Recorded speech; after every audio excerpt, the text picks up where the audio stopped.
کائنات بن چکی تھی، زمین بھی وجود میں آ چکا تھا، پہاڑ، سمندر، میدان سب کچھ موجود تھا۔ اور اس ٹائم انسان پیدا نہیں ہوا تھا، اور اس ٹائم زمین پر ایک اور مخلوق رہ رہی تھی جسے ہم کہتے ہیں جنات۔ جنات کو انسان سے پہلے پیدا کیا گیا اور وہ آگ سے بنے ہوئے تھے۔ انہیں بھی اختیار دیا گیا تھا اچھا کرنے کا بھی اور برا کرنے کا بھی، لیکن وقت گزرنے کے ساتھ ساتھ انہوں نے زمین پر فساد شروع کر دیا، لڑایا کرتے تھے اور ایک دوسرے کے خون بہاتے تھے اور خون پھیلاتے تھے۔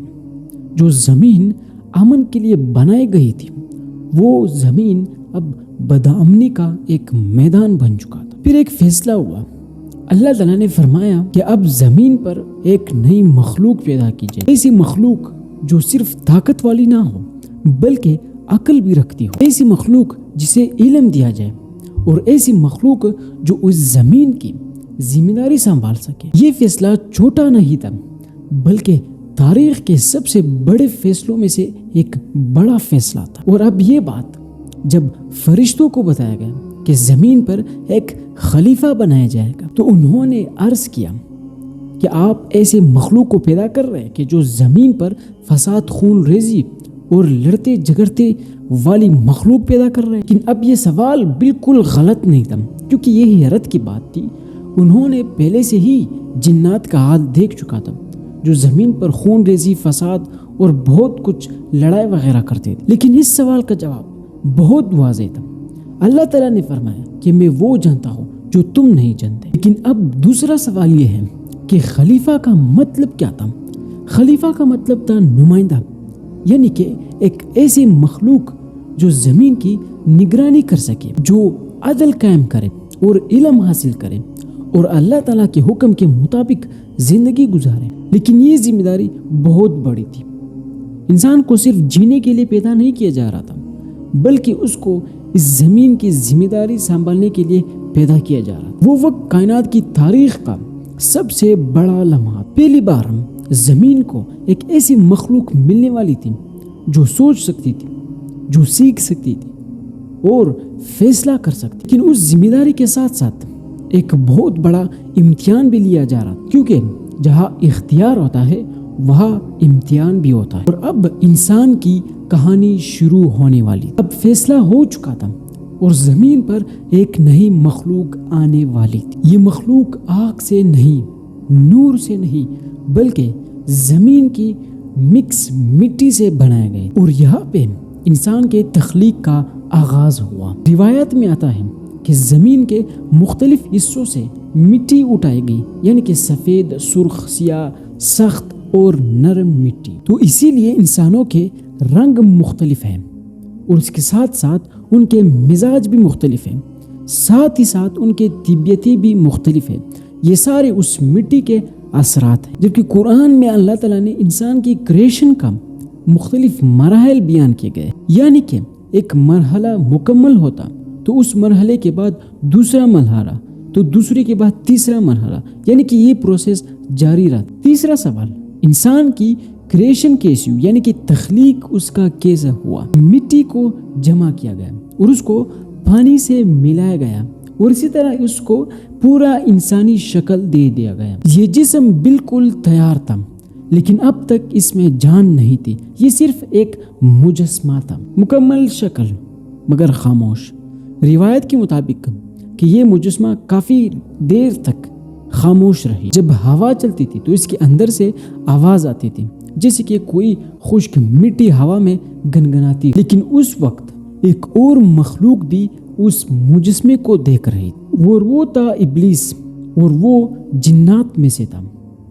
لیکن بہت عبادات کی وجہ سے انہیں فرشتوں میں شمار کیا جاتا اور وہ اس جسم کے آس پاس سے گزرتا اور وہ اس چیز پہ غور کرتا کہ انسان کو کچھ خاص ملنے والا ہے۔ اسی لمحے تکبیر کی پہلی چنگاری اس کے دل میں پیدا ہوئی۔ پھر وہ عظیم لمحہ آیا، اللہ تعالیٰ نے اس جسم کے اندر روح پھونکی، زندگی شروع ہو گئی، آنکھیں کھل گئے، جسم نے حرکت کی، سانس لیا گیا۔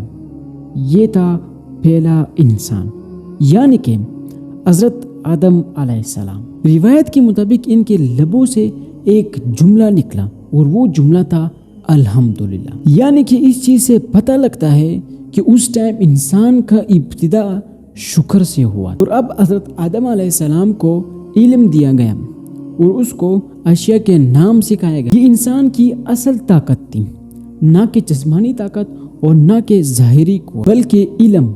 یہ اعلان تھا کہ انسان کی فضیلت عقل اور علم میں ہے، اور یوں مٹی سے ایک زندہ انسان وجود میں آیا۔ یہ صرف تخلیق نہیں تھی بلکہ ذمہ داری کی شروعات تھی۔ انسان کی تخلیق ہو چکی تھی، روح پھونکی جا چکی تھی اور علم حاصل کر چکا، لیکن اب ایک اور فیصلہ ہونا باقی، ایک ایسا فیصلہ جس سے خیر اور شر کی سرحد کو واضح کیا جا سکے۔ یعنی کہ اللہ تعالیٰ نے حضرت آدم علیہ السلام کو حکم دیا کہ سجدہ کرو، لیکن یہ سجدہ عبادات کا سجدہ نہیں تھا، یہ سجدہ تعظیم کا سجدہ تھا۔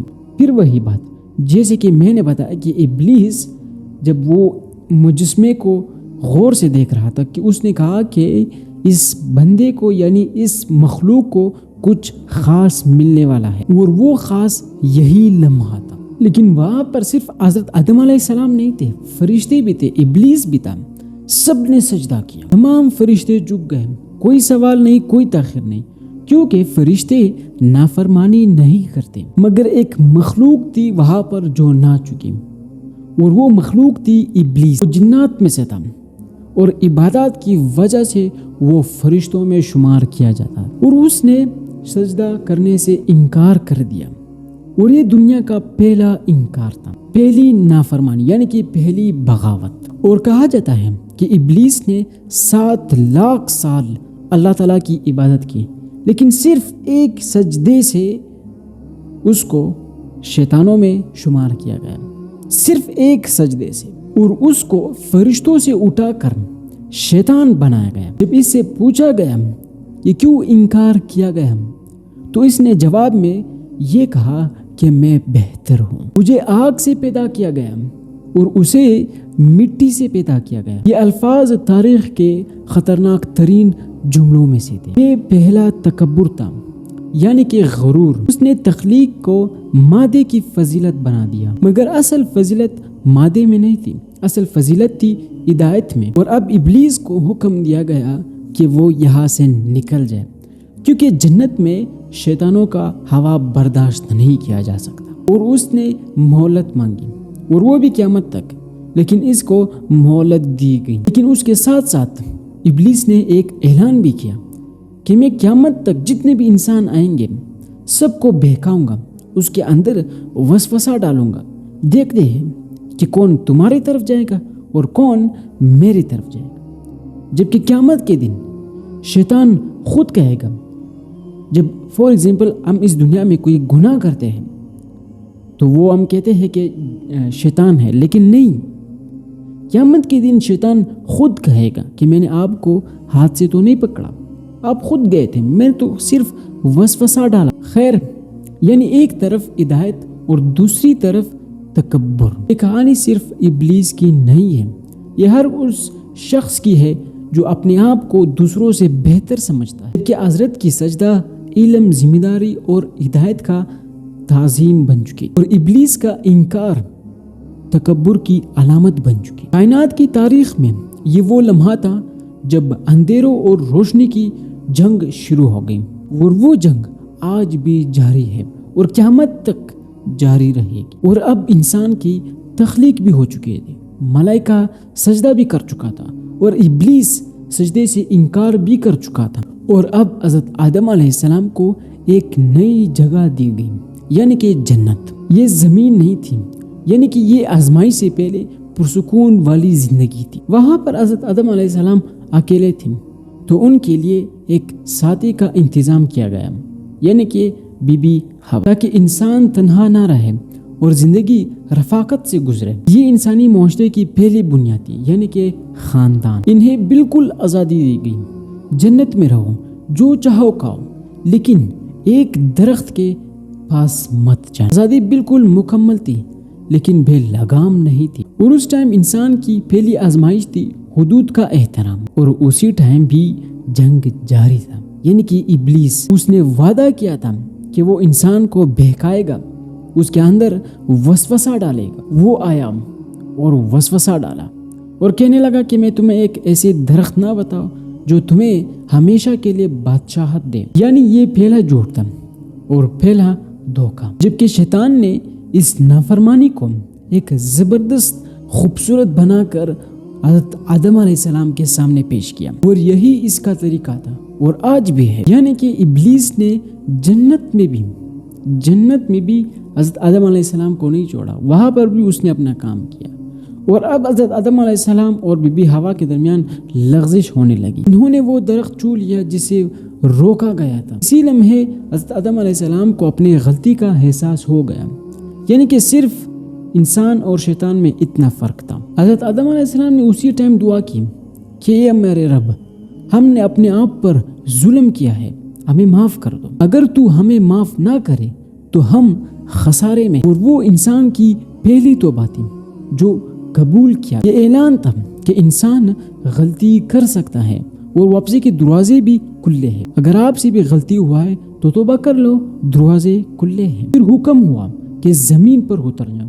یہ سزا نہیں تھی بلکہ ایک مشن کا آغاز تھا، جبکہ زمین انسان کی ذمہ داری تھی اور یہی زمین اس انسان کی امتیازگاہ بھی تھی۔ یعنی کہ یہ کہانی صرف ماضی کی نہیں ہے، یہ ہر اس انسان کی ہے جو خود کو دوسروں سے بہتر سمجھتا ہے۔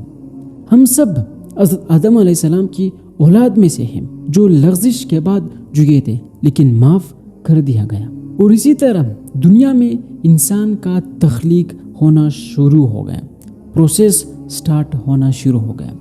اور آج بھی شیطان وسوسہ ڈالتا ہے، لیکن یہ ایک اعلان تھا کہ واپسی کا دروازہ کھلا ہے۔ جب بھی آپ سے گناہ ہو جائے تو توبہ کر لو، واپسی کا دروازہ کھلا ہے، جبکہ یہ زمین، یہ ذمہ داری ہے ہماری، اور ایک ذمہ داری کے ساتھ ساتھ ہماری امتحان گاہ بھی ہے۔ بس آخری بات، سوال یہ نہیں کہ ہم غلطی کریں گے یا نہیں، سوال یہ ہے کہ ہم غرور کریں گے یا پھر واپسی کا راستہ اختیار کریں گے۔